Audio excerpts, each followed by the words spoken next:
Hello Capricorn, and welcome to the Green Women Tarot. This is your weekly reading for the first week of November 2020.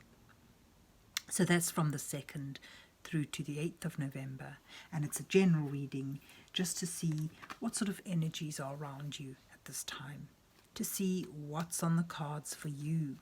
But before we delve into the tarot reading, I need to consult the oracle, and I'm using the Botanical Inspirations Oracle today to draw a couple of cards just to start your reading off with.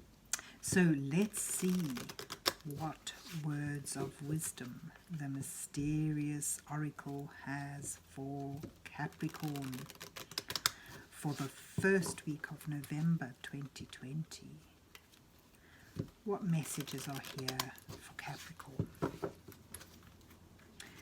What does Capricorn need to know? You've got one card fallen out already, and I will make a fan and draw the second card for you. Let's just take that one and see what you get. So, you have Pansy, sweet thoughts.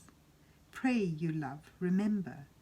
And there are pansies, that's for thoughts. Now, no one knows who said that. Anyway, so there you have pansies, thoughts, sweet thoughts. A time for gentleness, kindness, innocence. And then you've got the tulip, denoting friendship and gratitude, being happy with what you've got, with where you are now. And keeping your thoughts gentle and sweet. Friendship and Gratitude's little quote is, "Let us be grateful for the people who make us happy." That's nice, isn't it? Be grateful for those who make you happy. They are the charming gardeners who make our souls blossom. So it's appreciating with fondness those around you who make you happy, who love you. But let's see where the rest of the reading takes us. So, let's see what's on the cards for Capricorn for the first week of November 2020. What messages are here for Capricorn for this first week of November? What does Capricorn need to know? So I will use a 4-card spread for you again. The first card depicting you where you are now, and then the second card highlights your challenges at this time. The third card brings some guidance from Spirit to help you on your way towards the fourth card, which may reveal your possible outcome. And then underneath that, I'll put an underlining row of cards to act as clarification. So let's see what you get. You get the Queen of Coins and the Queen of Swords. Wow. And then you get the Ace of Swords as your guidance card. And then next to that you have the Six of Cups, sweet thoughts, nostalgia. And beneath that, all underlining it, you have the Hermit, you have the Two of Coins, and you have the Devil and Justice. And at the bottom of the cup, the deck, you have the Four of Coins. But holding on to what you have. But in holding on too tightly to treasures around you, you may well begin to stagnate. You may well cut yourself out, away, keep yourself away from things that can bring you joy. So here you are, the Queen of Coins, providing nurturing, stability, security, and giving abundantly, allowing things around you to grow. But underlining this, your energy is the Hermit, which is about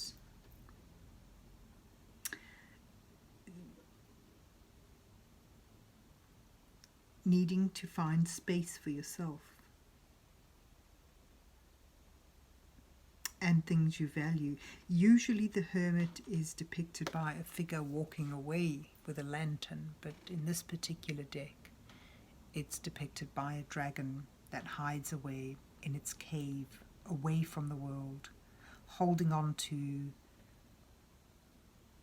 what brings it comfort, joy, holding on to its treasure. It sort of fits in really well with the Four of Coins here. It's almost like withdrawing, perhaps in this security, in this abundant, secure environment. You have stagnated and you're withdrawing. You've closed yourself in a bit. And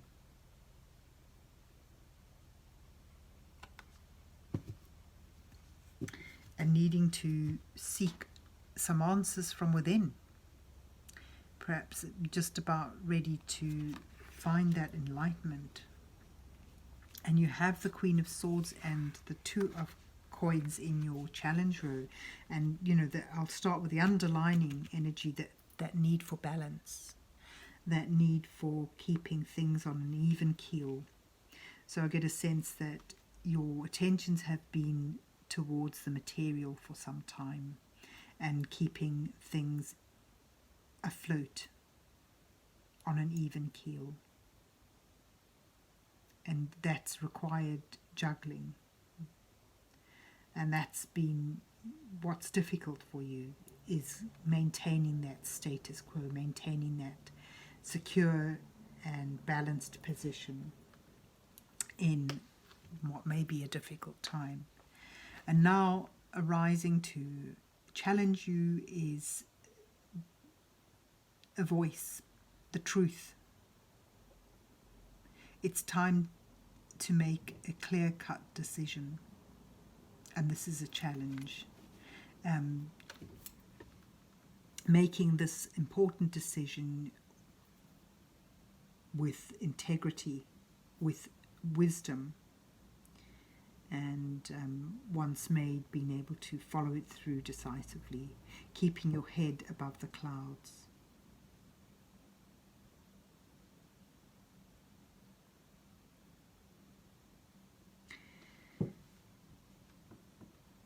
Yeah, this Queen of Swords is depicted by the Banshee, and many people feel that it's a fearful creature that haunts you. But, you know, her wailing that is so spine-chilling is the mourning for someone in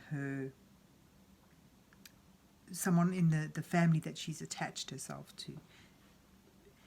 She's sort of it's fearful because she foretells of death, and but why they've chosen the Queen of Swords as a banshee is because she speaks the truth.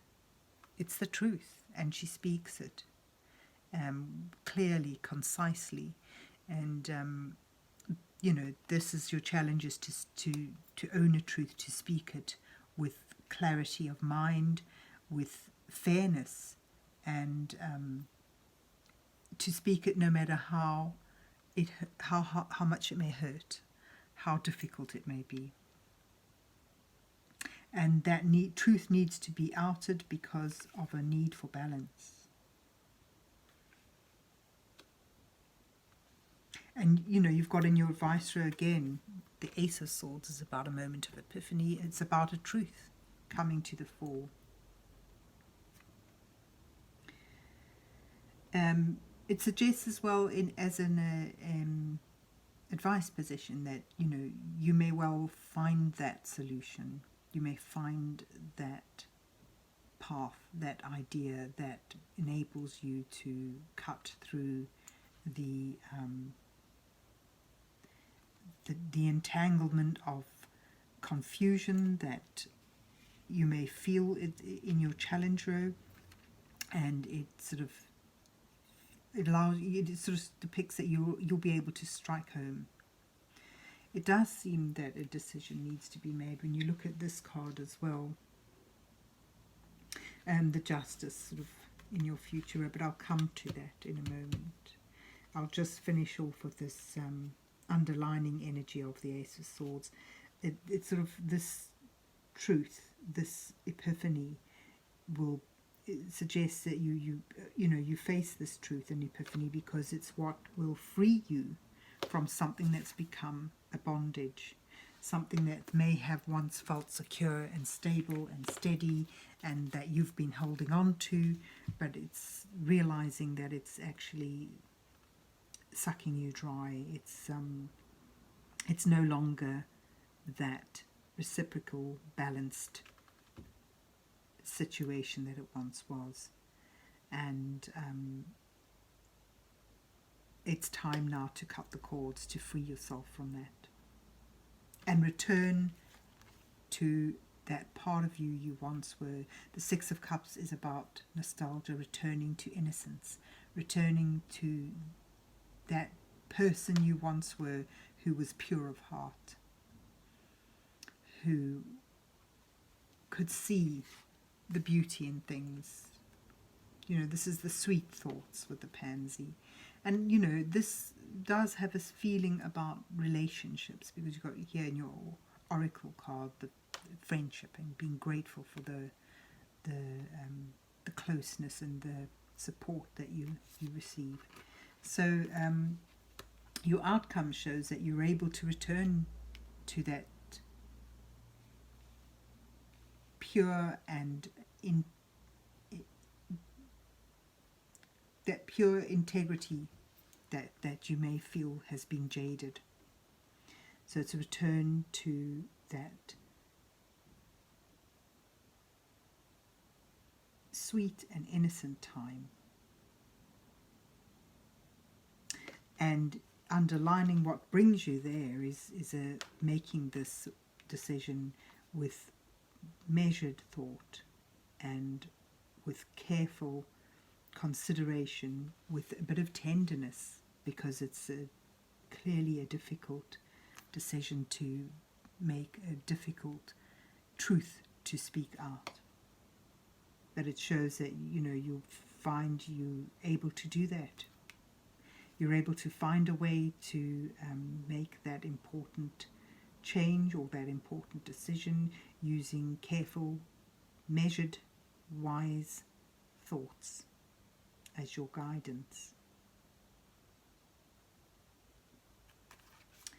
So there you have it, Capricorn, moving on from holding on to something material too tightly, and owning a truth in order to find something of the heart, something that speaks of the heart, and finding a way to cut the ties that bind you to something that is no longer nourishing, something that is actually sucking you dry, but moving on towards a purer heart, a happier time where you feel that sweetness and joy of innocence in your life again. And always being grateful for the friends that you have to help you along difficult times. And holding on to that love through a difficult decision. So there you have it. I hope you enjoyed your reading and that it resonates with you. And if so, please remember to hit the like, share and subscribe buttons. And then have yourself a good week. And God bless you till we meet again.